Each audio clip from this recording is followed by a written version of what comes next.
श्री राधा कृष्णाय नमः। स्वागत है आप सभी का मेरे यूट्यूब चैनल पर। मैं हरिओम शर्मा आज आपको विष्णु पुराण में वर्णित राधा कृष्ण की सुंदर कथा का वर्णन करने जा रहा हूँ। यह कथा सुनने से राधा कृष्ण का आशीर्वाद प्राप्त होता है, जीवन में आ रहे सारे दुख दूर हो जाते हैं। सतयुग और त्रेता युग बीतने के बाद जब द्वापर युग आया तो पृथ्वी पर झूठ, अन्याय, असत्य, अनाचार और अत्याचार होने लगे। यानी जब सतयुग बीत गया, उसके बाद त्रेता युग बीत गया, फिर द्वापर युग भी शुरू होने वाला था। उस समय इतने भयानक राक्षस हो गए जिसकी कल्पना भी नहीं की जा सकती। अत्याचार चारों तरफ होने लगा। फिर प्रतिदिन उनकी अधिकता में वृद्धि होती चली गई। अधर्म के भार से पृथ्वी दुखित उठी।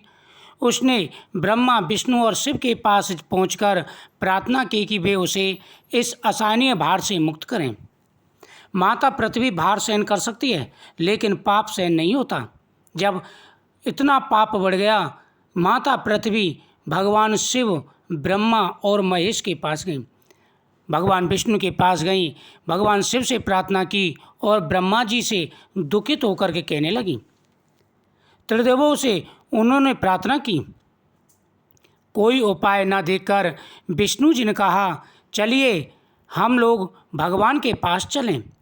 जब त्रिदेवों ने आपस में विचार किया और इस उद्धार के लिए, पृथ्वी के उद्धार के लिए उनको कोई उपाय नहीं सूझा, तब भगवान विष्णु कहते हैं कि चलिए हम भगवान के पास चलते हैं।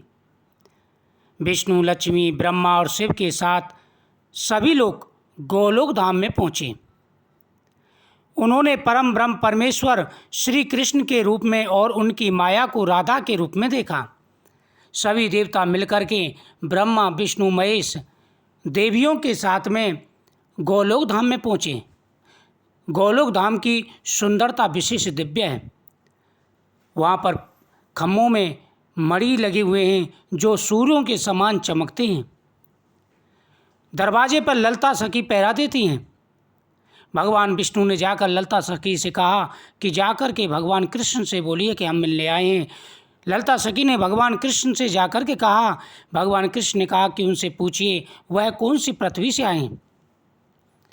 ललता सखी ने आकर के पूछा कि आप कौन से ब्रह्मांड से आए, कौन सी पृथ्वी से आए हैं।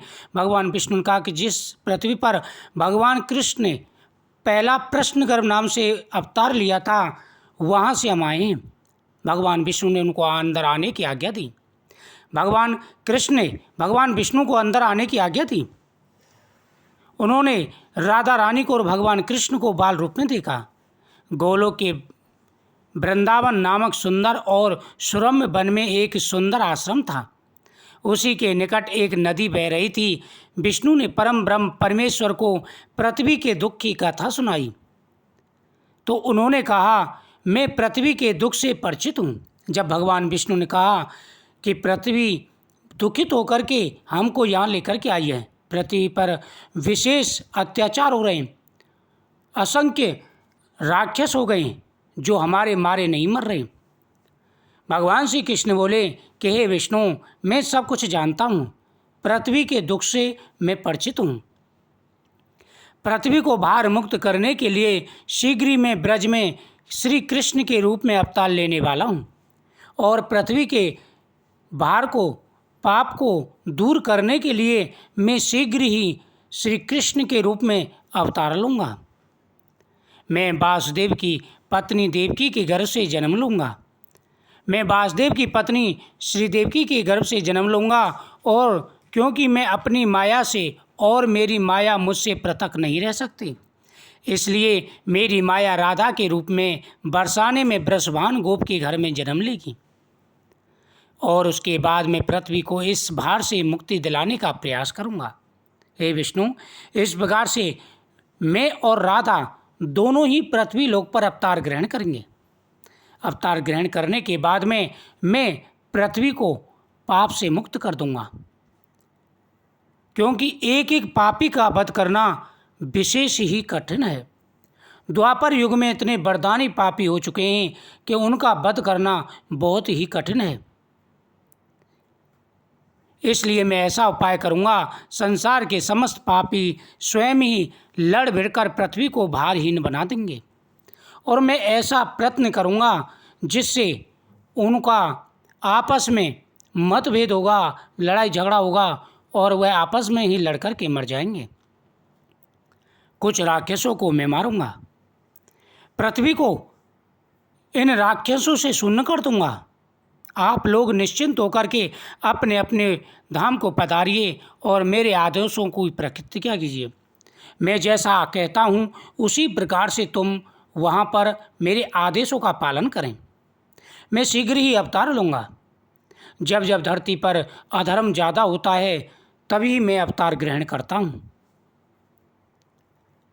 इसलिए आप निश्चिंत होकर के जाइए, अपने अपने धाम को जाइए। जैसा मैं कहता हूँ मेरे आदेश का पालन करें। विष्णु आदि देवता ने परमेश्वर को प्रणाम किया और अपने अपने लोक में आकर परम पिता के आदेश की प्रतिज्ञा करने लगे। कुछ समय बाद ही अत्याचारी और अनाचारी मथुरा नरेश कंस के कारागार में बंदी वासुदेव की पत्नी देवकी ने एक बालक को जन्म दिया। बालक के रूप में जन्म लेने से पूर्व ही भगवान ने उन्हें अपनी योग माया से और साथ ही अपनी योजना का आदेश देते हुए कि वासुदेव ही उन्हें गोकुल में नंद गोप की पत्नी यशोदा के पास छोड़ाएं और उसी समय उनके गर्भ से जन्म लेने वाली कन्या को लाकर कंस के हवाले कर दें। वह कन्या मेरी योग माया है। वासुदेव ने ऐसा ही किया और कृष्ण गोकुल में नंद गोप की पत्नी यशोदा की गोद में पलने लगे। उसी समय उनकी माया ने श्री राधा के रूप में बरसाने की ब्रजवानी गोप की पत्नी के गर्भ से जन्म लिया, जिसका नाम माता पिता ने बड़े चाव से राधा रख दिया। दो अलग अलग गांव में रहते हुए भी राधा और कृष्ण बचपन से एक दूसरे को चाहने लगे थे। वन में गाय चराते हुए अक्सर राधा से कृष्ण की भेंट हो जाया करती थी। फिर जब वे दोनों बड़े हो गए तो जब भी रात की बेला में कृष्ण अपनी बांसुरी के स्वरों से द्वारा अपनी प्रीतमा राधा को पुकारते, राधा अपनी सहेली गोपिकाओं के साथ भगवान श्री कृष्ण से मिलने चली जाती। राधा और कृष्ण का यह प्रेम दो किशोर लड़के लड़की का प्रेम था, जो बड़े से दिनों में ही पूरे ब्रज में चर्चित हो गया। नंद बाबा और यशोदा ने चाहा कि कृष्ण का विवाह राधा के साथ कर दिया जाए।